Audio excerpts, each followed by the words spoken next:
बिस्मिल्लाहिर्रहमानिर्रहीम अस्सलाम वालेकुम। आप मेरा यूट्यूब चैनल देख रहे हैं। Welcome to my YouTube channel. Public service commission के इम्तिहान की तैयारी के वाले से हमने एक सिलसिला स्टार्ट किया हुआ है।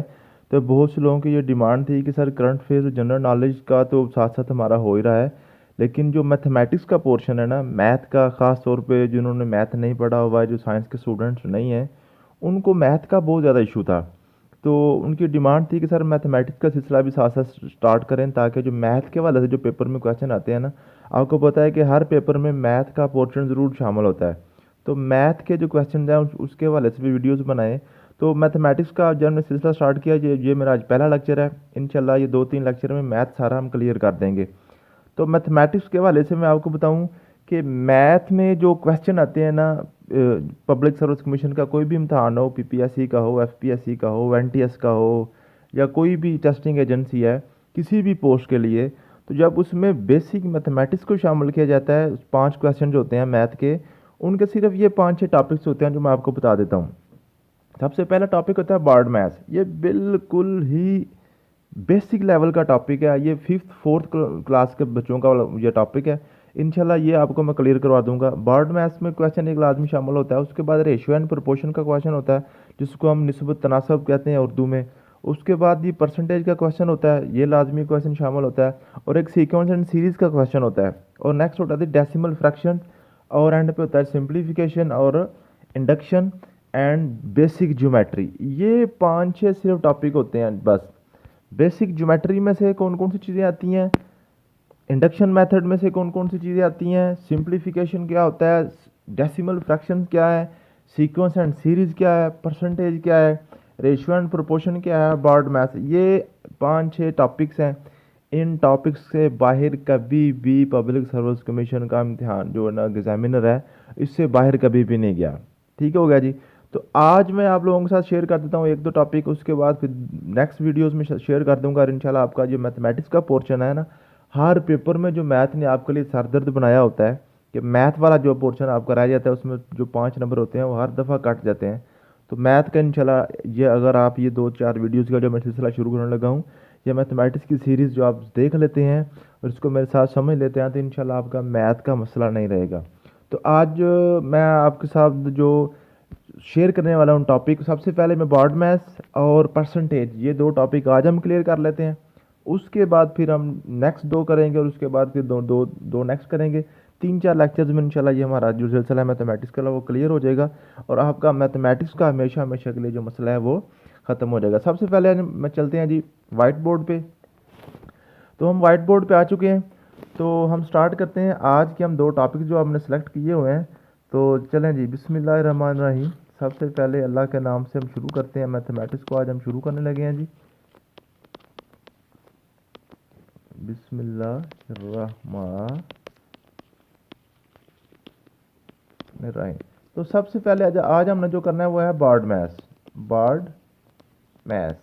तो ये जो बार्ड मैथ्स है ना, बार्ड मैथ्स बेसिकली ये एक एब्रीवेशन है।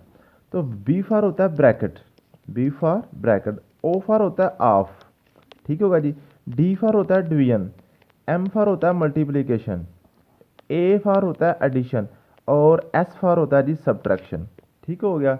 इसको हम ब्रैकेट, ऑफ, डिवीजन यानी कि तकसीम, एम फॉर मल्टीप्लिकेशन यानी कि ज़रब, ए फॉर एडिशन यानी कि जमा, एस फॉर सब्ट्रैक्शन यानी कि तफरीक। ठीक होगा जी। इसको माइनस भी बोलते हैं। ये एक एब्रीवेशन क्या कहता है, ये एब्रीवेशन कहता है कि जब आपको किसी क्वेश्चन में ये वाला जो बेसिक मैथमेटिकल ऑपरेशंस हैं, ये हमारे सामने जो 6 ऑपरेशन लिखे हुए हैं, आमतौर पे यही ऑपरेशन होते हैं मैथ में। ये एक ही क्वेश्चन में ये सारे या इनमें से कोई 2-4 इकट्ठे यूज़ हो रहे हों, तो आपने इनकी तरतीब कैसे रखनी है।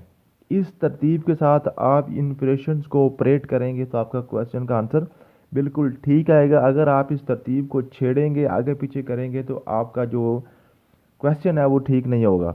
तो मैं आपको इसकी एग्जांपल समझाता हूँ। फॉर एग्जांपल वो कहता है जी, आमतौर पर क्वेश्चन आता है सॉल्व, ठीक है जी। इसको हल करें, क्या क्वेश्चन लिखा होता है, 3 + 2 - 4 - 3 × 4 ÷ 2। फॉर एग्जांपल ये क्वेश्चन आपके पास आ गया। तो इसमें से आपने क्या करना है, सबसे पहले आपने बार्ड मैथ्स को अपने जेन में लेके आना है।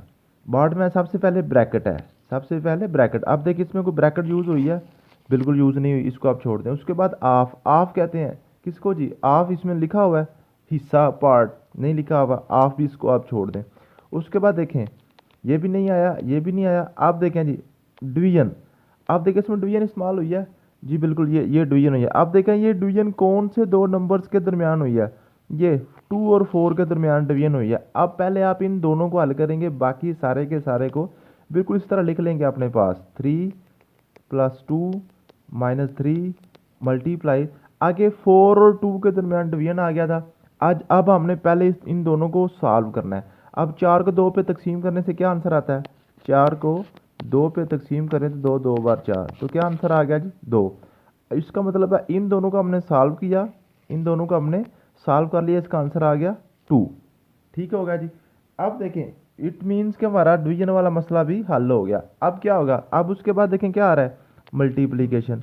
अब हमने पहले क्या करना है, मल्टीप्लिकेशन। 3 + 2 पहले नहीं करेंगे, पहले हम मल्टीप्लिकेशन करेंगे। अब देखें मल्टीप्लिकेशन करेंगे क्या बनेगा, अब इन दोनों के दरमियान मल्टीप्लिकेशन आ रहा है, 3 और 2 के दरमियान मल्टीप्लिकेशन आ रहा है। अब हम क्या करेंगे, ये 3 + 2 माइनस ये जहाँ तक वैसे के वैसे लिख लेंगे। अब जिन दोनों को आपने सॉल्व करना है, इनको आप सॉल्व करें, 3 2 बार 6, 6 आ गया। अब देखिए मल्टीप्लिकेशन भी सॉल्व होगी। अब हमारे पास क्या आ जाएगा, एडिशन। उसके बाद किसकी बारी आ रही है, एडिशन की। अब देखें एडिशन किन किन के दरमियान आ रहा है, 3 और 2 के दरमियान एडिशन आ रहा है, 3 और 2 के दरमियान एडिशन आ रहा है। और इन दोनों को आप सॉल्व करें, 3 और 2 और 5 और -6 वैसे का वैसे। अब 5 में से 6 निकाल दें, क्योंकि अब एक ही ऑपरेशन रह गया, इसका आंसर क्या आ जाएगा, -1। ठीक होगी, समझ आ गई बात भी, समझ आ गई जी। ये होता है आपका बार्ड मैथ्स। अब देखें अगर हम बार्ड मैथ्स के रूल को फॉलो ना करें, बार्ड मैथ्स को फॉलो ना करें फॉर एग्जांपल, तो मैं आपको बताता हूँ। देखें अगर हम बार्ड मैथ्स को फॉलो नहीं करते तो क्या होगा, फॉर एग्जांपल ये मैं आपके सामने इसको रेज करके ये आंसर बार्ड मैथ्स को के रूल को फॉलो किए बगैर मैं आप लोगों के सामने इसको सॉल्व करता हूँ, आपको नज़र आ जाएगा कितना फ़र्क आ जाता है आंसर में। ठीक हो गया जी। आप देखें यही हमारा क्वेश्चन था, यही क्वेश्चन था, देखें जी ये हमारा बेसिक क्वेश्चन था। अब इसको हमने बार्ड मैथ्स के बगैर इसको हम सॉल्व करने की कोशिश करते हैं जी। अब क्या आ गया, अब मैं पहले इसको बिल्कुल तरतीब के साथ सॉल्व कर देता हूँ। ठीक है, ये मल्टीप्लिकेशन था। अब मैं इसको ज़रा रेजर को बंद कर लूँ। ठीक हो गया जी। और इसको मैं पेन को दोबारा पकड़ लूँ। ठीक है, तो ये आपके पास मल्टीप्लिकेशन आ गया। ठीक है, अब देखें अब मैं इसको बार्ड मैथ्स के बगैर ही सॉल्व कर देता हूँ, बिल्कुल सीधा सीधा जैसे इसकी तरतीब लिखी हुई है। 3 और 2 5, 5 - 3 कितने आ गए, 5, 3 और 2 इसमें से 5 आ गया ना, 5, ये -3 आ गया। इनमें से 5 और 3, 5 में से 3 निकालें कितने आ गए, 2, 2 को 4 से मल्टीप्लाई करें क्या आंसर आ गया 8, 2 को 4। अब मैं आपको करके दिखा देता हूँ। ठीक हो गया जी। अब तो 5 में से 3 निकल के 2 आ गए, 2 ज़रब 4 तकसीम क्या आ गया जी 2। ठीक हो गया। अब 2 को 2 को 4 से मल्टीप्लाई करें क्या आ गया 8 / 2। अब 2 को 8 पे डिवाइड कर दें क्या आंसर आएगा, 8 तकसीम 2 क्या आता है 4। अब देखिए इसका पहले आंसर क्या आया था -1, जो बिल्कुल ठीक था।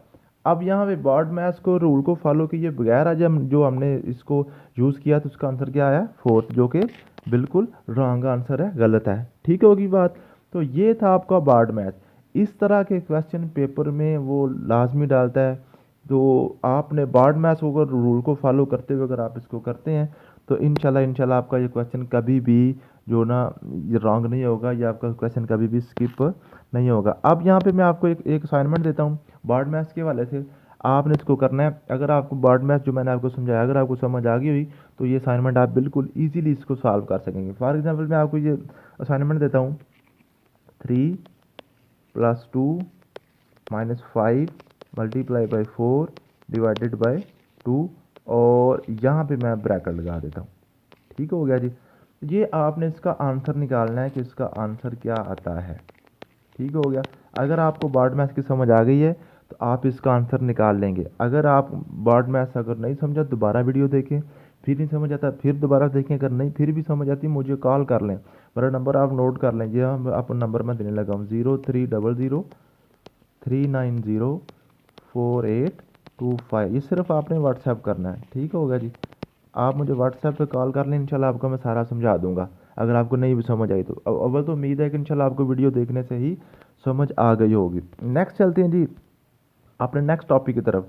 हमारा अगला हमारा टॉपिक है जनाब परसेंटेज। अगला टॉपिक क्या हमने चूज़ किया जी, परसेंटेज। अब परसेंटेज क्या होता है, अब परसेंटेज जो है ना, परसेंटेज को आपने इसको तोड़ के देखना है, इसका वर्ड को तोड़ें जरा, पर सेंट। ठीक हो जी, परसेंट। पर का मतलब होता है हिस्सा, सेंट का मतलब होता है 100, आपको पता है सारा। ठीक है, तो आप इसको सेनेट से भी याद कर सकते हैं। सेनेट क्या, पाकिस्तान की जो अपर हाउस है, जो पाकिस्तान की लेजिस्लेटिव असेंबली का अपर हाउस है ना, सेनेट। सेनेट के कितने मेंबर होते हैं, 100। इसी तरह ये सेंट क्या है, ये करेंसी का नाम भी है। सेंट का मतलब 100 होता है, सेंटीमीटर जैसे होता है मीटर का 100वां हिस्सा। तो परसेंटेज होता है परसेंट, 100 का हिस्सा, 100 में से। ठीक हो गया जी। तो जैसे लिखा हो ना, तो हिस्सा क्या होता है, जैसे पर हेड लिखा होता है, पर हेड। आमतौर पर जब हम जाते हैं किसी रेस्टोरेंट में तो क्या होता है, पर हेड कितने में हुआ जी, पर हेड जो 2,000 रुपये पर हेड खाना खाया गया है। या हम ट्रैवल कर रहे होते हैं तो क्या कहते हैं, एक पैसेंजर का कितना किराया है, क्या वो क्या कहता है, 200 रुपये पर पैसेंजर, 200 रुपये पर सवारी। तो इसका क्या मतलब है, में से एक सवारी से 200 रुपया लिया जाएगा। ठीक हो गया। तो अब देखें, इसको मैं थोड़ा क्लियर कर लूँ, क्लियर करने के बाद मैं आपको क्वेश्चन करवाता हूँ। ठीक होगा जी। अब देखें, पर का मतलब परसेंटेज क्या कहता है, फॉर एग्जाम्पल कहता है जी 30% ऑफ 45। फॉर एग्जाम्पल ये आपके पास क्वेश्चन आ जाता है कि फाइंड 30% ऑफ 45। इस तरह के क्वेश्चन परसेंटेज के पेपर में आते हैं। 45 का 30% निकालें। अब आपने हमेशा याद रखना है, जो ऑफ है ना, ऑफ का मतलब होता है मल्टीप्लाई। ऑफ का मतलब क्या होता है, मल्टीप्लाई। अब 30 तो 30 वैसे का वैसे ही आ गया। परसेंटेज, पर का मतलब आप हमेशा याद रखिएगा, इसका मतलब होता है हिस्सा। पर का मतलब होता है बटा, तकसीम। ठीक होगा जी। परसेंट 100 में से, यानी कि बटा 100। ठीक होगी बात। इस परसेंटेज की निशानी को ख़त्म करके हमने क्या लिख लिया, बटा 100। ऑफ को ख़त्म करके हमने क्या लिख लिया, मल्टीप्लाई। बाकी सारा वैसे का वैसे ही आ जाएगा। ठीक हो गया। अब इसको आप सॉल्व कर लें, ये बिल्कुल सिंपल सा क्वेश्चन बन गया। आपको पता है जब बटे वाले क्वेश्चन आते हैं तो जिसके नीचे कुछ नहीं होता उसके नीचे 1 होता है। बटे वाले क्वेश्चन में जिसके नीचे बटा नहीं होता उसके नीचे 1 होता है। ठीक हो गया। अब आपने इसको किस तरह हल करना होता है, ऊपर वाले को ऊपर के साथ मल्टीप्लाई करना है, नीचे वाले को नीचे वाले के साथ मल्टीप्लाई करना है। उसके बाद आपने इसको सॉल्व कर लेना। आपने क्या करना है, 30 को 45 के साथ मल्टीप्लाई करना है, 100 को 1 के साथ, 100 का 100 नीचे आ गया। ठीक है। अब आप क्या करेंगे, इसको आप सॉल्व कर लेंगे। ये जो 45 को 30 से मल्टीप्लाई कर लें, या पहले आप इसको काट लें। फॉर एग्जांपल आप इसको ये सिवर सिवर के साथ काट के उसके बाद आप इसको क्या करते हैं, 45 को 3 से मल्टीप्लाई कर दें, क्या आ जाएगा, 3 3 5 ज़ा 15, एक कैरी होगा, 3 3 4 ज़ा 12, ये 135 आ गया। नीचे क्या आ गया, 10। अब इसको क्या करेंगे, 10 पे तकसीम करना है ना। ये क्या आ रहा है, 135 तकसीम 10 आ रहा है ना। इस पर 10 पे तकसीम करें, 10 1 ज़ा 10। ये मैं आपको इसलिए बता रहा हूँ क्योंकि आपको पीपीएससी के इम्तहान में कैलकुलेटर की इजाज़त नहीं होती। ठीक है, तो आपने इसको एक्स्ट्रा शीट पे जो एंड पे जाके इस तरह इसको सॉल्व करना होता है। तीनों ऊपर से क्या आया, 5। ठीक होगा, पर 10 3 ज़ा 30, ऊपर से 5 बचा, इसको आप इशारिया लगाएंगे। इशारिया लगा के क्या आप क्या करते हैं, 0 नीचे ले जाते हैं। ठीक होगा, ये क्या आ गया, 50 बन गया। 5 10 बार 10 5 बार 50। तो क्या आंसर आ गया आपके पास जी, सॉरी इसके अंदर ये आ रहा है, इसको थोड़ा कर लूँ। तो ये आ गया आपका आंसर, क्या आ गया 13.5। तो 30% और 40 क्या आ गया, 13.5। ठीक होगा जी, इसको मैं क्लियर कर दूँ। तो 30% ऑफ 45, ये आंसर हमारे पास आया 13.5। ठीक होगी बात, समझ आ गई आपको। इसी तरह परसेंटेज का एक और टाइप होती है, वो क्या करती है, कहता है, इसको हम क्लियर कर लेते हैं पहले व्हाइट बोर्ड को। आप परसेंटेज के वाले से क्या क्वेश्चन आता है, क्वेश्चन है जी Ali got 30 marks out of 50 and 45 marks out of 60 या 80 in which subject he got maximum. ठीक होगा जी। अब एक बुक है, फॉर एग्जाम्पल ये वाली 30 वाली बुक है, ये उसकी उर्दू की बुक है, ठीक हो गया, और 45 जो है ये इंग्लिश की बुक है फॉर एग्जाम्पल, ठीक है होगा।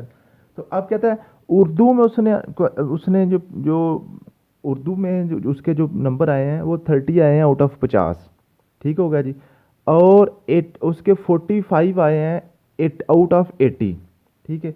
अब वो कह रहा है बताएं उसने ज़्यादा मार्क्स किस में से लिए हैं, ज़्यादा मार्क्स किस में से लिए हैं। अब मैं थोड़ा सा आसान कर देता हूँ, 80 की जगह मैं 100 कर देता हूँ, आपके लिए ज़रा समझना आसान हो जाएगा, ठीक हो गया।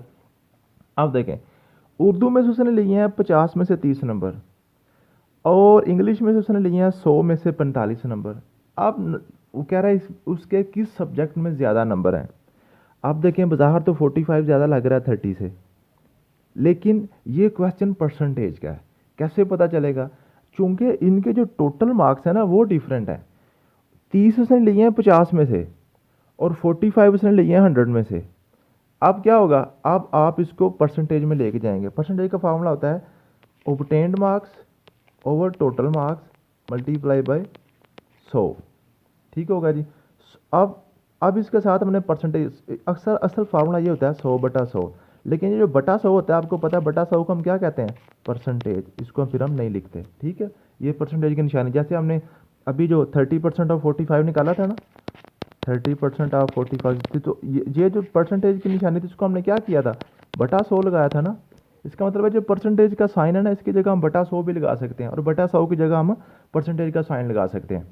तो अब हम क्या करेंगे, इसको हम हल करेंगे, ये 0 0 के साथ कट गया, ठीक हो, ये ऊपर क्या बन गया 300, 3 को 100 से ज़रब करेंगे, 300 बटा क्या आ गया 5। अब इस 300 को 5 पे आप तकसीम कर देंगे, क्या आंसर आ जाएगा 60 आ जाएगा ना, 5 6 बार 30 और 60 इसका आंसर आ गया। अब 60% मार्क्स आए हैं अली के उर्दू में से। उर्दू में से कितने उसके मार्क्स आ गए हैं जी, 60%, ठीक हो गया। अब उसके 60% मार्क्स आए हैं जी उर्दू में से। अब हम देख लेते हैं कि उसके इंग्लिश में से कितने मार्क्स आए हैं। इसको थोड़ा सा हम रेज कर लेते हैं ताकि आपको पता चल सके कि हमने परसेंटेज के क्वेश्चन सॉल्व किस तरह करना है, ठीक हो गया। अब क्या करेंगे, अब देखें जी, अब 45, अब थोड़ा सा इसको मैं इरेजर बंद कर लूँ, और अब क्या आ गया जी, 45 उसने लिए हैं 100 में से, तो 45 ओवर 100 मल्टीप्लाई बाई 100, साथ क्या आ जाएगा परसेंट, ये बटा 100 का हम परसेंटेज लिख रहे हैं, ठीक है। अब 100 से कट गया, क्या आंसर आया 45। अब देखें इंग्लिश में से कितने परसेंट आए 45%, और उर्दू में से कितने आए थे 60%, तो इसका आंसर क्या था, क्वेश्चन इसका राइट आंसर था 30। क्या मतलब है कि ये जो 30 है ना उर्दू में से, ये 60% है, और ये 45 आउट ऑफ 100 है, ये 45% है। तो बाजार तो में 45 ज़्यादा लग रहा था, लेकिन इसके आंसर करेक्ट क्या था 30 था। इस तरह के ट्रिकी क्वेश्चन होते हैं परसेंटेज के हवाले से। तो उम्मीद है कि आपको परसेंटेज समझ आ गई होगी। अब परसेंटेज के हवाले से मैं आपको एक असाइनमेंट देता हूँ, आपने उसको असाइनमेंट को करने की कोशिश करनी है, अगर होगी तो ठीक, ना हुई तो आप मुझे व्हाट्सएप कर दें, मैं आपको दोबारा समझा दूंगा, ठीक होगा जी। क्या कहता है जी, परसेंटेज